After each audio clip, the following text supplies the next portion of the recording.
வான்மீகி எழுதவே கிடையாதுங்க. நீர்மாலைக்கு வந்திருக்காங்க. இவர் யாருங்க? சரி, வான்மீகி எழுதினார்னு வைங்க. இந்த மாலையை கட்டுனது யாரு? இது மாலை கட்டக்கூடியவங்க தான் கட்டியிருப்பாங்க. கட்டக்கூடியவங்க தான். ஆமா. முனியசாமி கட்டினாரா, ராமசாமி கட்டினாரா? ஏதாவது ஒரு சாமி கட்டியிருப்பார்கள் தெய்வத்திற்காக. சரி, யார் கட்டினது?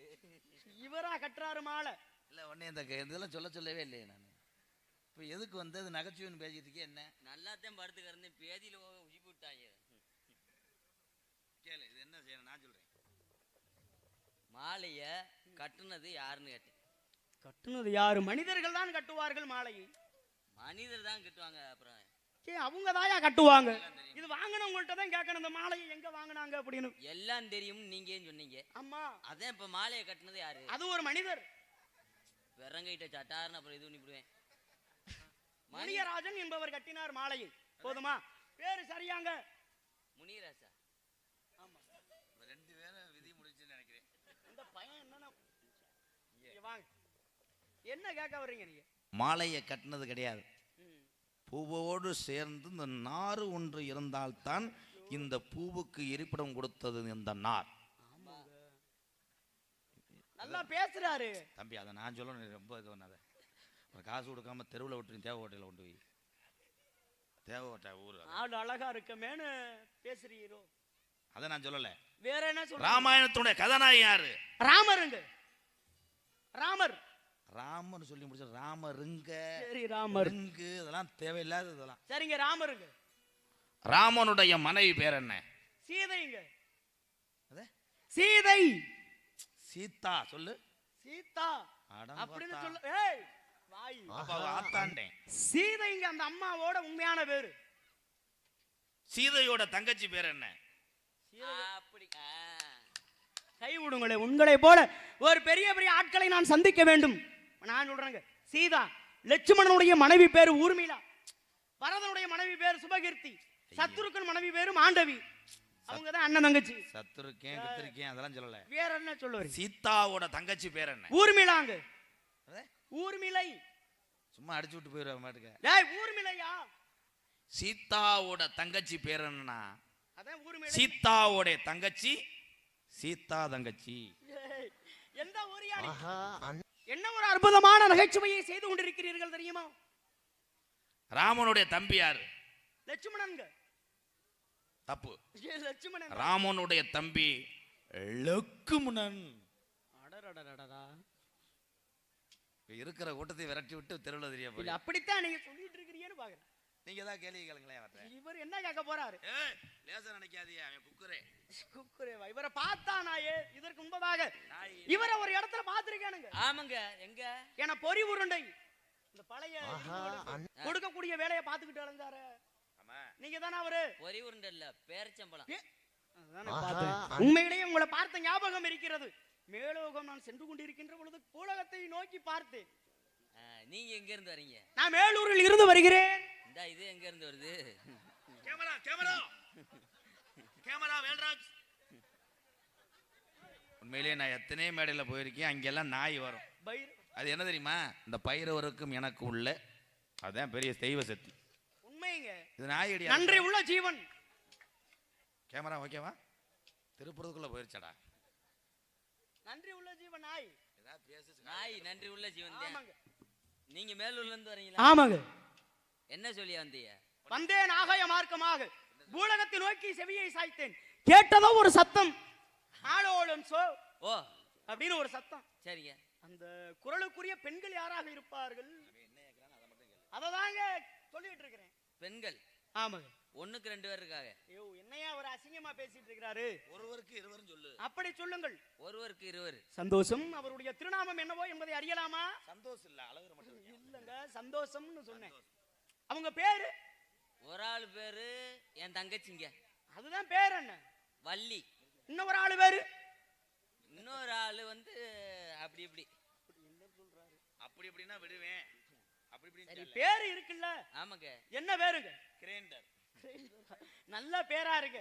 ஏன்னா ரேசர்ஜ் போட்டு ஆட்றியா? ஐயோ நாராயணா, அந்த வேலை எனக்கு தேவையில்லாத வேலைங்க. நாராயணன் ஆட்டு வர மிஷின் மட்டும் தான் போடுவார். தள்ளி கொடுக்குறாரு. என்னங்க?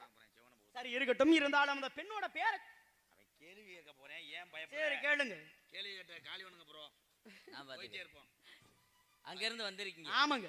அப்ப என்ன பண்ணாலும் இது நீ எல்லாம் தெரியுமா? என்ன கேட்க போகிறீர்கள் கேளுங்கள். என்ன கேட்டான்னு சொல்லி புடுவீங்க. கேளுங்க. படிச்சிருக்கீங்க? படிக்கவும் தானே சபையில வந்து நிக்கிறேன். அப்படித்தானா? ஆமாங்க. இந்த மாட்டிருக்கீங்களே இதுக்கு பேரு மகதையால். யாரு? மகதையால். அது என்ன வேலை பார்க்கறதுக்கு? என்னுடைய பாடலுக்கு மீட்டக்கூடியது. பாட்டு பாடுனா மீட்டிடுவீங்க. ஆமாங்க. என்ன பாடினாலும் இங்க பாடுங்கள் பார்க்கலாம். பாடத்தா? பாடுங்க.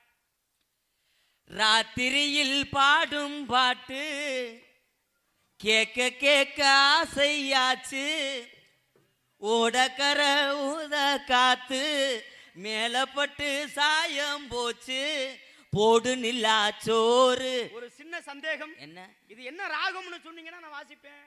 அது தெரிஞ்சா நான் எதுக்கே உன் கூட வர்றேன். சரி சந்தோஷம் இருக்கட்டும். இருந்தாலும் அந்த பெண்ணை அழைத்து வாருங்களே. கேளு இனிமே தான் என்ன கேட்க போறாரு? என்ன வீடு பால் காய்ச்சும் போது எதுக்காக கோமாதை என்ற பசுமாட்டை கொண்டு வராங்க? ஏன்னா இந்த உலகத்தில் எத்தனை ஜீவன்கள் இருந்தாலும் என்ன கேட்கவே இல்லையே. என்ன கேக்குறீங்களா? கேளுங்க. சீவன் இருந்தாலும் சீவரிசி இருந்தாலும் அவியரிசி இருந்தாலும் அங்கே காளமாடை கொண்டு போயிருக்கலாம். எதுக்காக கோமாதா என்று சொல்லக்கூடிய பசுமாடை கொண்டு வராங்க? இது தாங்கள் எழுப்பக்கூடிய வினாவா?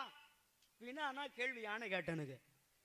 வேற ஒன்றுமில்லை. எத்தனை ஜீவன்கள் இந்த உலகத்தில் இருந்தாலும் கூட இந்த பசுமாடு, ஏன்னா இந்த உலகத்தில் எத்தனையோ குழந்தைகள் பிறக்கிறது, அந்த குழந்தைகளுக்கு எல்லாமே தாயாக இருந்து காக்கக்கூடியது பசு.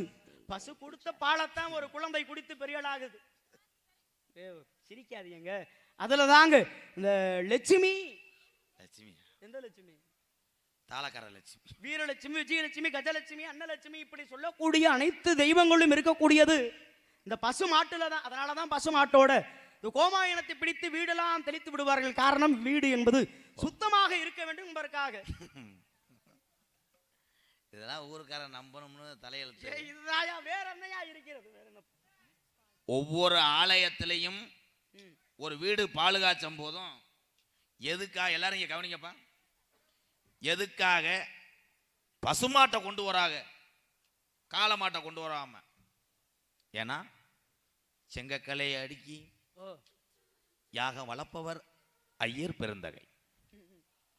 அந்த வீடை பொண்டாட்டி தாலிக்குடி வரைக்கும் அடகு வச்சு 5 வட்டி 10 வட்டிக்கு வாங்கி அந்த வீட்டுக்காரங்க அந்த குளூரில் நடுங்கிக்கிட்டு செங்கக்கல்ல ஒட்டி உட்காந்துருப்பாய். அப்போ நல்ல சுத்து மாடு, ஜல்லிக்கட்டு மாடு, காளமாட்டை கொண்டு போனால் அவங்க நிலைமையை நினச்சிப்பாரு. என்ன ஆகும்? போனவனே செங்கக்கல்ல ஒரு முட்டு ஐயரை தூக்கி போடும். முத ஐயோ, வீட்டில் 2 ஊத்தும். அதனால தான் காளமாட்டை உள்ளே கொண்டு செல்வதில்லை. பசுமாடும் மோத்திரம் பேஞ்சவனே டயர்டாகி படுத்துரும். கைதட்டுங்களே, கைதட்டுங்கம்மா. என்ன ஒரு அற்புதமான ஒரு விளக்கம், உண்மையிலேயே சிறப்பான ஒரு விளக்கம். நீங்க சொன்னது உண்மைதானே? T50 இங்கே கும்பாஜி நடந்துச்சுல? ஆமா. கும்பாஜி நடக்கும் போது எப்படி கருணை வருது? கருடன் எப்படி விடுகிறது? இந்த ஐயராகப்பட்டவர்கள் வேதத்தை ஓதுகின்ற பொழுது ரிக்யசுர் சாமம் அதர்வண்ணும் என சொல்லக்கூடிய 4 வேதம், ஒரு வேதம் படிக்கணும்னா 60 வருடம் ஆகும். ஆக மொத்தம் 4 வேதம் படிக்கணும்னா எத்தனை வருடம் ஆகும்? 240 வருஷம் ஆகும். வேதம் முழுவதையும் இந்த உலகத்தில் படித்தவர் எவராவது இருக்கிறாரா என்ற வார்த்தையில் எவரும் கிடையாது. அந்த வேதத்தை ஐயராகப்பட்டவர் ஓதுகின்ற பொழுது கருட பகவானாகப்பட்டவர் வருவார். காரணம், அங்கே கும்பாபிஷேகம் நடக்கும். அங்கு சென்று இவர் அங்கு வலம் வந்தார் என்றால் அந்த ஊரும் அங்கு செய்யக்கூடிய கும்பாபிஷேகத்துக்கும் ஒரு பெருமை. அது மட்டும் இல்ல, இந்த மேலே வைக்கின்ற பொழுது இந்த கும்பத்துக்குள்ள வரகுங்கிற சிறுதானியத்தை வைப்பாங்க.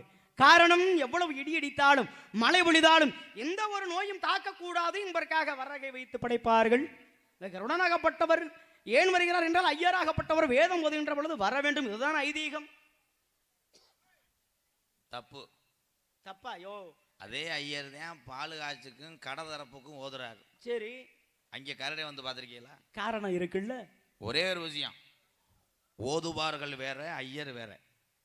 என்னதான் புராணங்கள் ஐயர்கள் என்ன படித்து ஓதுனாலும் இந்த கரடை வருவதற்கு காரணம், ஒரு வாசனை திரவியத்தை அந்த ஹோமத்திலே போடுவாங்க.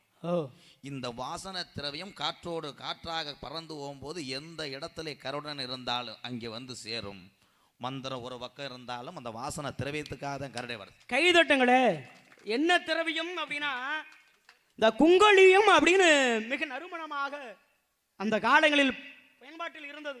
அதே போல இன்றும் அதுபோல ஒரு நறுமணம் தரக்கூடிய ஒரு பொருளை வைத்து மூட்டுகிறார்கள். அது அங்கு வந்து கருடன் வருகிறார். இதுதான் நாங்கள் சொல்லக்கூடியது. மந்திரங்கள் ஓதனாலும் அந்த